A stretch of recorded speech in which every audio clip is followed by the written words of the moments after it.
กินมะม่วงเป็นโดนเราไม่ได้กินมะม่วงนะอันนี้คือทำนะมันสุกแบบมันแก่นะเดียวเสร็จไม่ได้กินโดนเลยเสร็จปลาแดกปลาแก้วแห้งครับ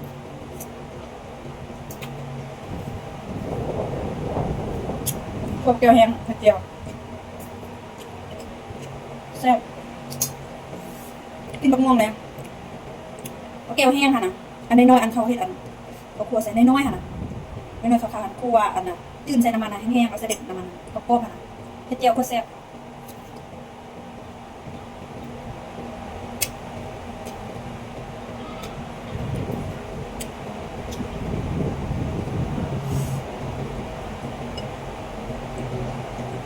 เกลือเป็นตัว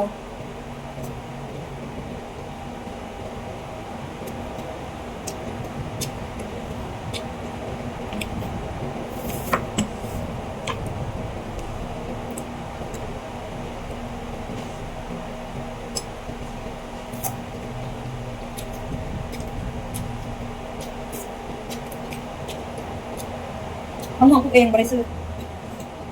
มันจะมีอะไรนะมดแดงมันลายเดี๋ยวนี้บ่มีแล้วพอบ้านเอายามาซีดใส่น่ะมันตุยหมดเลยเด้เอาอะไรมันตุยหมดเลยเพื่อน